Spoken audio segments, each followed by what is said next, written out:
walam yakul lahu kufuwan ahad. Malamnya saya ngaji surat Al-Ikhlas, persis pagi harinya saya mendapatkan kuliah teologi di mana dosen saya menyatakan Tuhan itu satu tapi pribadinya tiga. Inilah penyelenggaraan Allah. Sehingga malam harinya ada kekuatan yang mendorong saya untuk kembali ngaji. Allahu Ahad. Ini yang benar menurut suara hati saya begitu. Maka hari-hari berikutnya saya dialogkan dengan dosen saya. Saya katakan, Pater, saya belum paham hakikat Tuhan. Maka kemudian dosen saya pun bertanya, bagaimana mungkin seorang biarawati tidak paham hakikat Tuhan? Kaget sekali dia. Maka dia pun maju ke papan tulis, menggambar sebuah segitiga sama sisi. AB sama dengan BC sama dengan CA. Saya ditanya, segitiga ini berapa? 1. Sisinya berapa? 3. Itulah Tuhan itu satu tapi pribadinya 3, kata dosen saya. Maka kemudian saya pun mengatakan, kalau demikian Pater, suatu saat nanti kalau dunia sudah semakin maju, ipteknya pun semakin berkembang, Tuhan itu kalau cuma 3 pribadi tidak akan mampu untuk mengurus dunia. Paling setidak-tidaknya harus mendapatkan penambahan menjadi 4 pribadi. Jawab dosen saya, tidak bisa. Saya jawab, bisa saja. Maka saya pun maju ke papan tulis, menggambar segi 4 sama sisi. Kalau dosen saya menyatakan Tuhan itu pribadinya 3 dengan menggambar segitiga, maka saya gambar segi 4 sama sisi, sah-sah saja kalau saya katakan Tuhan itu pribadinya 4. Apa kata dosen saya? Tidak boleh. Kalau tadi tidak bisa, sekarang menjadi tidak boleh. Maka kemudian saya tanya, kenapa? Jawabnya, ini dogma. Dogma adalah hukum atau aturan yang dibuat oleh pemimpin gereja. Maka saya tanya, Pater, kalau saya belum paham dogma itu bagaimana? Dia mengatakan, Anda paham atau tidak, terima saja, telan saja, dan jangan dipertanyakan. Kalau Anda bertanya, kalau Anda ragu, hukumnya dosa. Walaupun saya sudah dijawab seperti itu, tapi malam hari ada keinginan yang demikian kuat untuk kembali mengkaji Al-Quran. Demikian terus-menerus terjadi, sehingga saya pun semakin ingin berdialog dengan dosen saya tentang masalah konsep Tuhan, tentang masalah tauhid, kalau kita menyebutnya demikian. Maka antara lain saya pernah bertanya, Pater, yang buat meja ini siapa? Saya pernah bertanya begitu. Maka kemudian dosen saya nampak dia menangkap ada sesuatu yang lain di balik pertanyaan saya. Dia tidak mau menjawab, bahkan saya disuruh menjawab sendiri. Dan saya pun menjawab. Saya katakan, Pater, kalau menurut saya yang membuat meja ini pasti tukang kayu. Lalu kenapa? Pasti tanya lagi dia.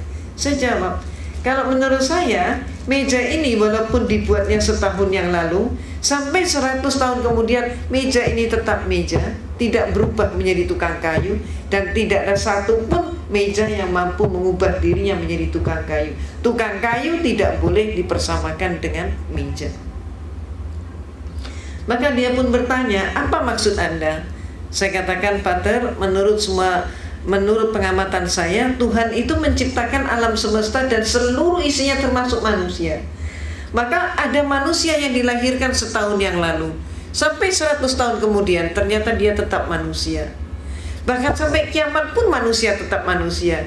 Tidak ada satu manusia pun yang mampu mengubah dirinya menjadi Tuhan, dan Tuhan tidak boleh dipersamakan dengan manusia.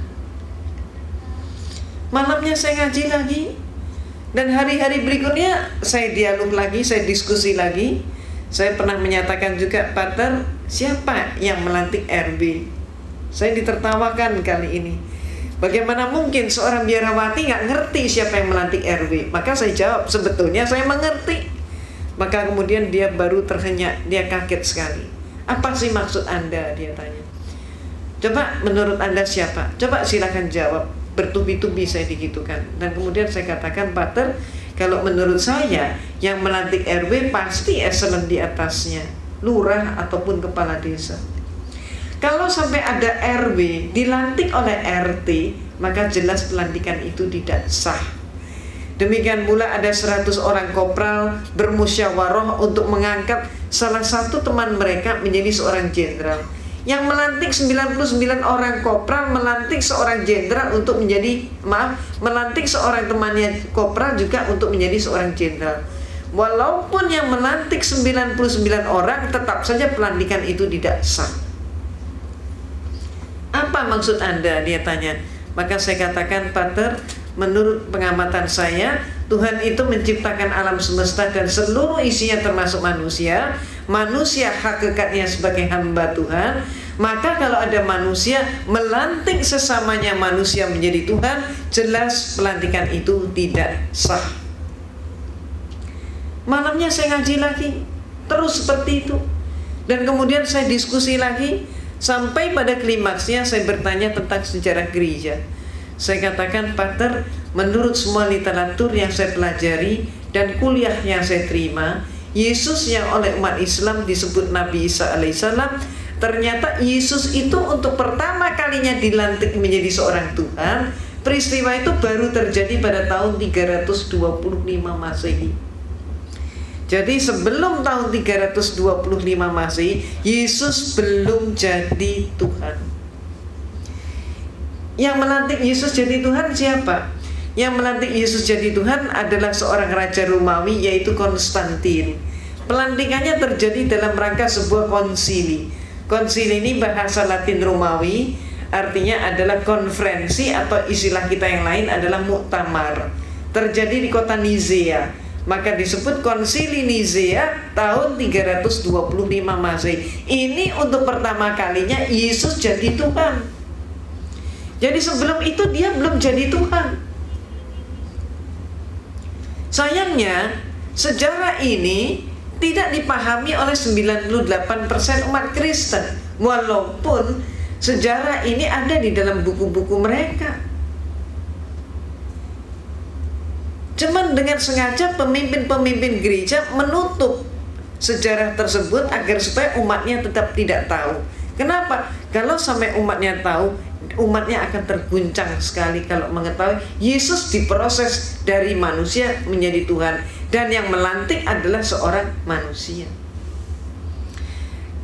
Maaf, keadaan yang terjadi di tanah air kita, Kristennya sendiri juga nggak ngerti konsep ketuhanan Yesus, tidak tahu sejarahnya. Mereka kemudian menyerang kita umat Islam dengan program kristenisasi dan pemurtadan, sedangkan kita umat Islam juga sayangnya gak tahu sejarah itu. Itu sebabnya apa yang saya informasikan ini termasuk menjadi bekal dakwah kita. Kalau ada serangan, katakanlah yang hak itu hak, yang batil itu batil. Sejarah ini perlu diungkap. Nah, Ibu dan Bapak yang dirahmati oleh Allah, maaf saya berbicaranya terlalu cepat nggak? Nggak apa-apa ya, karena kan berburu dengan, maaf, berburu membuat efisien waktu.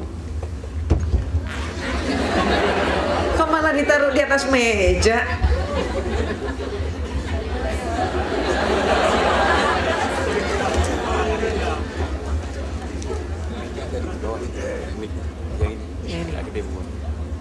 Yang ini udah pas ya. Nah, Ibu dan Bapak yang dirahmati oleh Allah, orang Kristen seringkali tidak mengetahui konsep ketuhanan mereka sendiri. Saat ini kita memasuki bulan, kita sedang melaksanakan ibadah puasa. Setelah kita puasa, maka berikutnya lagi kita akan melaksanakan Idul Fitri. Dan kemudian sebaliknya umat Kristen akan melaksanakan, setelah kita puasa selesai Idul Fitri, mereka Natalan. Nah, Natalan ini sekarang disebut oleh mereka, sudah mulai populer, mereka menyebut dengan istilah bukan Natal lagi, tapi istilahnya adalah Maulid Nabi Isa alaihissalam. Itu yang mereka lakukan. Bahkan ketika kita umat Islam melaksanakan Idul Fitri, nanti silakan Bapak dan Ibu rasakan sendiri. Gereja di seluruh Indonesia sekarang pun sudah memberikan instruksi kepada umatnya untuk mengucapkan selamat Idul Fitri kepada umat Islam. Jadi nanti Bapak dan Ibu jangan kaget kalau ada teman atau tetangga-tetangga yang berduyun-duyun mengucapkan selamat Idul Fitri. Itu sudah merupakan instruksi gereja. Kenapa gereja memberikan instruksi seperti itu? Nah, ini yang perlu kita pahami.